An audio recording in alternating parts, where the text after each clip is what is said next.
is Stephanie. Stephanie Cuyubamba Kong, born in Ohio, is a Peruvian-American artist and educator working between Houston, Texas, and Lima, Peru. Her work mines representation of place, culture, and self through material and gestural metaphors, like the Paracas burial and the Latin American street kiosk.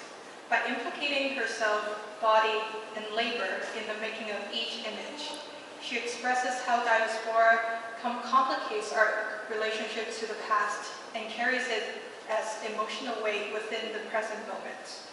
For her, these tensions give way to an aesthetic language of her own, pulling from anthropological, historical, and familial narratives all at once. She is a former Fulbright U.S. grants recipient in 2022 to 2023 in Peru, and has exhibited locally and internationally with institutions such as the Houston Center for Photography, FLAGS, the University of Dayton for 2022 Photo Focus Biennial, Monumental Callao, Wave Pool Gallery, North Kentucky University, Mahanta Galleria, and the University of Kentucky. She currently resides in Houston, Texas, where she's an instructor and MFA candidate in the photo and video departments at the University of Houston. Her first U.S. solo exhibition recently opened in Houston at Friends Gallery and is up through the 19th of April. Stephanie. Thank you, Jeff. Hi, everyone. My name is Stephanie. I want to talk to you a little bit more conversationally about the work you see in front of you, but also these framed images that are towards the front of the museum and on the staircase. Like Jeff mentioned, at large, I'm interested in the emotional weight of diaspora and what is asked of us as we leave and return homelands that may be unfamiliar, homelands that may be melancholic to return to. And I really ruminate on this idea of returning and going back and forth. The year before I moved here to Houston, I was living in Lima. I was 23, and I realized pretty soon after I moved that it was the same age that my mom was when she left Peru for the U.S. And so I don't know about you guys, but I'm a very sentimental person, and I thought about these, again, these emotional weights and this trajectory of going back and forth that started to weigh on me. I collect materials, I collect trinkets, I collect memories. Often I'm somebody who's always taking pictures of my daily life and these experiences that I'm going through. And those started to build up and create a network, a matrix, if you will, of these experiences that were starting to weave together a new life in a new country.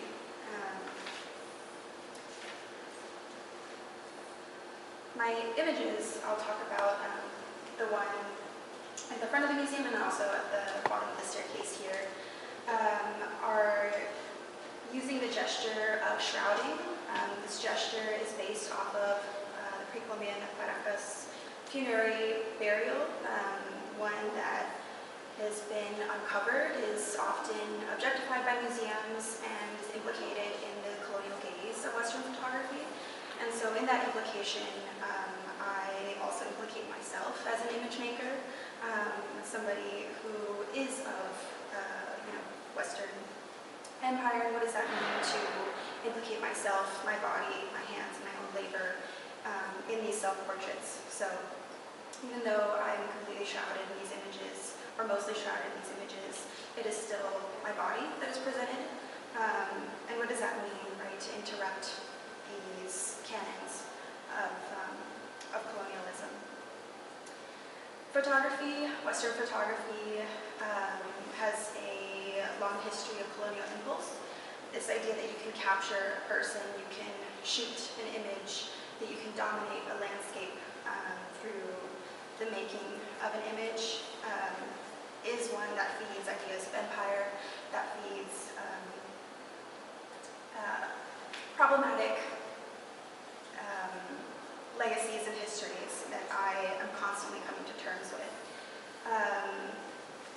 For example, if you pass by this like red kind of shrouded image in the hallway here, It is kind of hazy. There's this like veiled kind of effect, maybe a blur, if you will. That blur is a strategy that I'm using as an image maker to kind of mitigate this violence, right? In a way, it doesn't let you fully access the subject. You can still see the general shape and general feel and what is presented before you.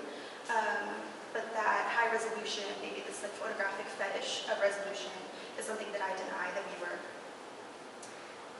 I wanted to move on to the kiosk here in front of me. This is based on the street kiosks in Lima, but also generally in Latin America. When I was living in Lima, I found myself visiting the Chinatown, Barrio Chino. Very often I was working on a different project with dancers that required a lot of site research.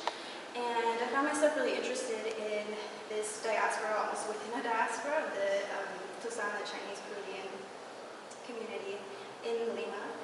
And I started to wonder what material language or material cultures become part of the larger language or are synthesized of these diasporas.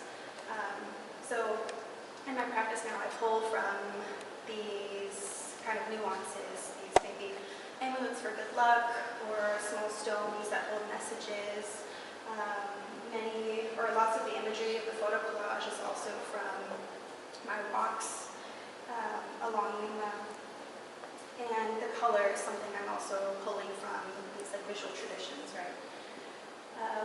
My interest in the street kiosk as an object, or more so as a body, is that I think of it as a metaphor almost for the body that migrates. It is always ready to leave at any moment. It could be on the same street corner for years at a time, but it could also leave the next day. And so because it is self-contained, because it is also a vehicle of self-actualizing or of opportunity, of upward mobility, I started to think of it as its own sort of migratory body. And this piece, Thesis, pays tribute to that migratory body as one that is deeply personal, but also socio-political. The fabric that you see kind of stretched over it is, as you might notice, it's not very utilitarian, like an actual kiosk.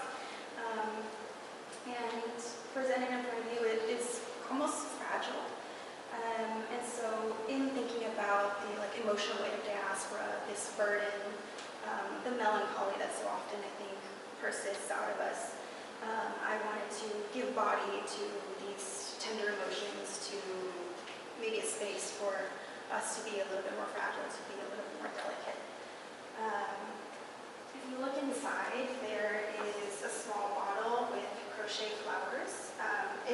A theme that is also really important to me is the imitation of things, or the artifice of copies.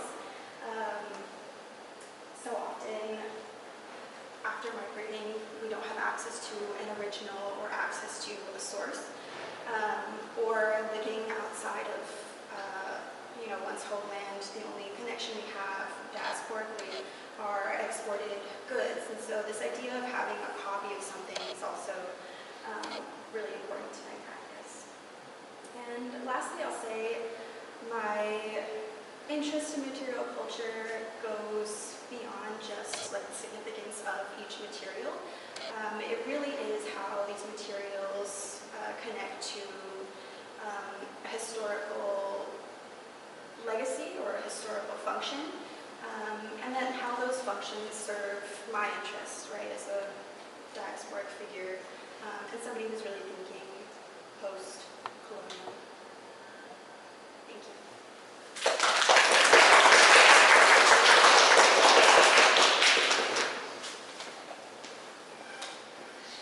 Thank you, Stephanie, for sharing your work. And now we're on to the Q&A section of our artist talk.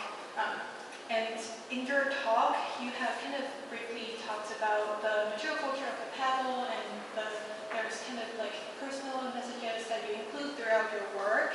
I'm really intrigued by your use of text and also language. in your work as they show up in the pebbles on the wall photographs where you've written out messages with glitter, and even in the titles of the works. So can you tell us a little bit more about your use of text? Yeah, absolutely. So the text that is on the kind of grayer image that's on the wall, and that also is in the pebbles, are pulled from texts from family members or my cousins or my friends, either words of encouragement or words of care, really often tender messages.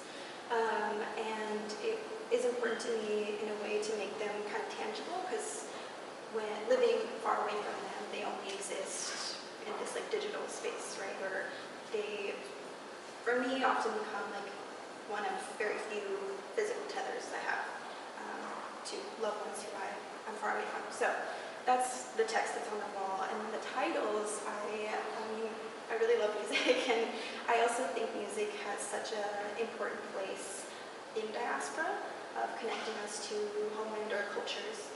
And so some of the titles are pulled from songs. The one for this piece is titled Futuro Precario Feliz Seré, which is after the song called Muchacho Provinciano de Lima, which is part of a musical movement. Called Chicha, has very important political history in Peru. So even through music, pop culture, like I'm thinking about these cultural movements and throughs. It's like I like that there is material culture, but there's also intangible cultures that are around us that they kind of permeate throughout your work. Do you have any questions for Stephanie? Well, I got a question, but it could be a long question though, because I'm really fond of the director from Peru. His name is Patricio Gonzalez, and he's got this documentary about the process of colonization and decolonization in the history of Peru. And I also observed that you have tackled with a similar topic in your own works, and I can see that the picture of Andes instantly reminds me of his documentary about the history of Peru. So the question is, how do you tackle with this huge, this is a huge topic, and I mean, how do you tackle with this huge topic with your personal identity or personal experience? I think majorly you've been using photography as one of your main mediums. I mean, it's not an easy job to do. So how have you done this? Yeah, it's like, what's your approach to tackle this colonization and decolonization of Peru as such a big topic in your work? Yeah, it is a huge topic, and honestly, I'm part of many people who are doing part of this work. But I see everything, or my practice, synthesizing these larger histories through my lived experience in Lima. So for me, at least, it was really important to recognize that these larger histories, pre-columbian histories, colonial histories, are materially present in Lima, are materially present in the daily streets I walk on, the architecture, in relationship to art and institutions, and then how do I emotionally respond to that, I think is like where I see my work functioning. Because it's also important for me to acknowledge that I am an interloper in a way. I'm an outsider, I'm someone who's returning, someone who didn't grow up in that specific history, and so what does it mean to have this kind of outside lens that is also implicated in the diaspora? Yeah. Thank you. Thank you. Hi, my name is Cuyubamba Kong, and to sort of wrap up my artist talk, I wanted to talk a little bit about this piece titled Rosa Testigo Suyo. And in this piece, it is a self-portrait. I'm kind of performing this gesture of shrouding myself in reference to the Paracas funerary shroud or funerary burial. I think about this burial as like a gestural metaphor for looking for rest, or looking for this sense of maybe protection from the elements, protection from an extractive gaze, an extractive colonial gaze. And so In the image, there is also a sort of blur or a haze that shields the subject even further, almost denies the viewer this sort of fetish or resolution, and yeah, just protects the subject. I also think about the tenderness in this gesture, or the tenderness I want to protect, as I sort through feelings of melancholy, of belonging, and these kind of questions that come up as part of diaspora. The frame materially is actually printed on a cotton satin blend, and it's sort of filled with this like plush polyfill. And the softness or plushness of the frame also speaks to this idea of cushioning or shrouding, wrapping, and making tender the presentation of the image. And I really like this relationship between the texture here and the texture in the back of the image you can see. So the embroidery is the same. It really is me trying to bring together this image that I made in my grandmother's garden and that I hold very dear to my heart.